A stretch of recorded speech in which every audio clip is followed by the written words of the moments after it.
So நீங்க camera வாங்குறதே ஒரு செக்யூரிட்டி பர்பஸுங்க. ஸோ பேசிக் செக்யூரிட்டி உங்களுக்கு ஃபுல்ஃபில் ஆனா மட்டும்தான் நீங்க இன்வெஸ்ட் பண்ண காசுக்கு ஒரு ஒர்த்துங்க. உங்க வீட்டுக்கு நீங்க கேமரா வாங்கி போடுறப்போ இங்க வாங்குற கேமராவோட பிராண்டை என்கொயரி பண்ணுங்க. ரெண்டாவது அதோட வாரண்டி, குவாலிட்டி, கிளாரிட்டி எல்லாத்தையும் என்கொயரி பண்ணி வாங்கி மாட்டுங்க. ஏன்னு பாத்தீங்கன்னா நீங்க வாங்குறதே ஒரு செக்யூரிட்டி பர்பஸ்க்கு தான். ஸோ செக்யூரிட்டி பர்பஸ் ஓரியன்டா போய் 450 ரூபாய்க்கு 500 ரூபாய்க்கு கேமரா வாங்கி லாஸ்டா அங்க இன்சிடென்ட் நடந்துட்டு போய் அதுல ரெக்கார்டிங் ஆகுமா ஆகாதான்னு தெரியாது. ப்ராப்ளம் வந்து உங்களுக்கு டெக் சப்போர்ட் இருக்குமா இருக்காதான்னு தெரியாது. வாரண்டி கவர் ஆகுமா ஆகாதான்னு தெரியாது. அதுக்கு போய் நீங்க 500 ரூபாய்க்கு பார்த்துட்டு வாங்குனீங்கன்னா கடைசியில ஏமாந்தாங்க போவீங்க. நம்ம ஐடியில லாஸ்ட் வீக் சண்டே போட்ட ஆஃபர் போடுவேன். எவ்ரி சண்டே ஆஃபர் போட்டுட்டே இருப்பாங்க.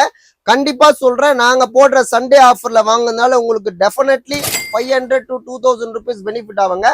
காம்போ ஓரியன்டா வாங்க போறீங்கன்னா குறைஞ்சது 4000 ரூபாயில இருந்து 5000 ரூபாய் பெனிஃபிட் ஆகும்.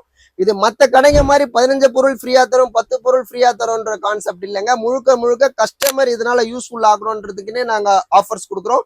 எங்க ஆஃபரை நீங்க என்கொயரி பண்ணி பார்த்து